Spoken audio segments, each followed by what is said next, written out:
Well, next, to a man who found fame on ITV's Pop Idol 23 years ago. Many of us will remember where we were for that moment of TV history, and since then, he's not really looked back.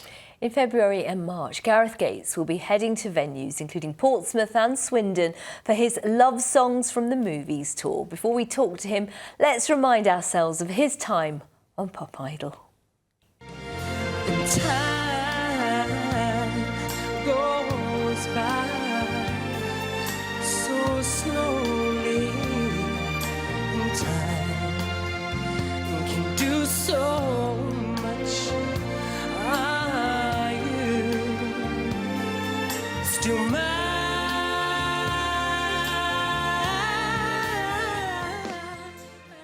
Look at that baby face. Well, we're delighted to say Gareth joins us now. Gareth, so wonderful to have you here. Pop Idol was massive. Can you believe that was 23 years ago? You've made me feel very old now. Thank you.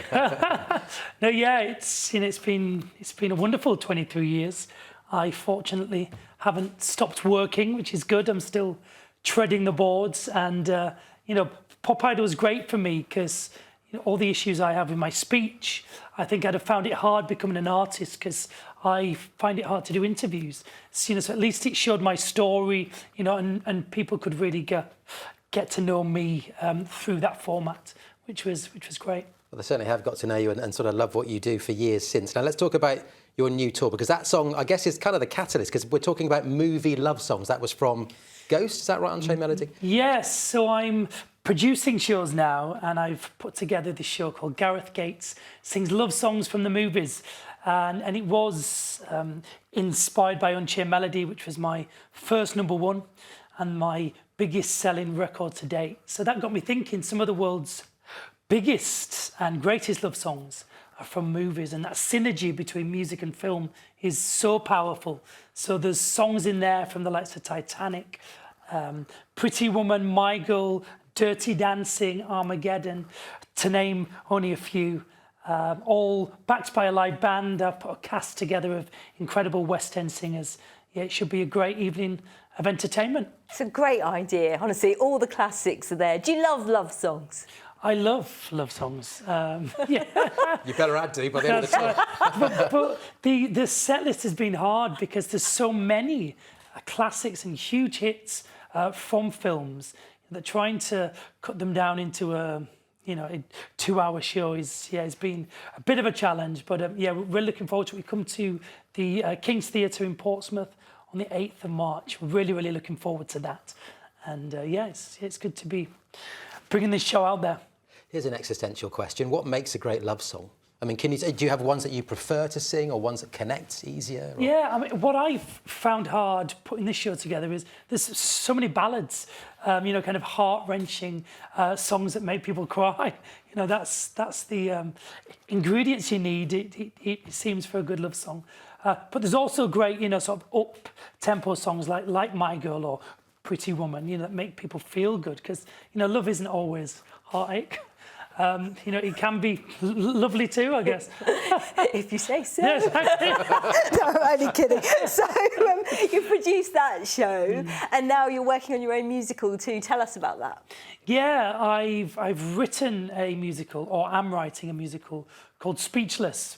It's about a guy that finds it hard to speak, and just trying to educate people on what having a stammer is. It's not just the repetition of sounds. It's the mindset that comes with having a stammer. It's the fear of speaking, and it controls and dictates the person that you are. You end up in jobs, where you don't have to speak to people, just sat behind a computer screen. So I've had this idea for about 8 years now, and it took for us to go into lockdown for me to be in the same place for a long time to actually go, wow, I've actually got time to write this now.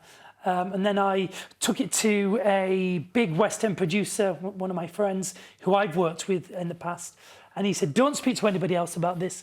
I'll commission it on the spot. So we've got an incredible scriptwriter now. And yeah, we're doing a workshop of the show at the end of the year. And hopefully we'll have a show on the West End autumn 2026. Wow.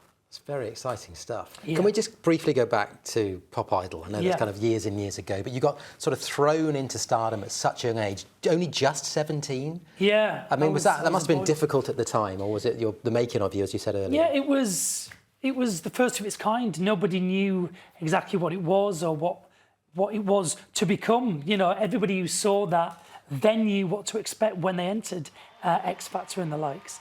You know, but me and Will, we didn't have a clue what we're getting ourselves in for.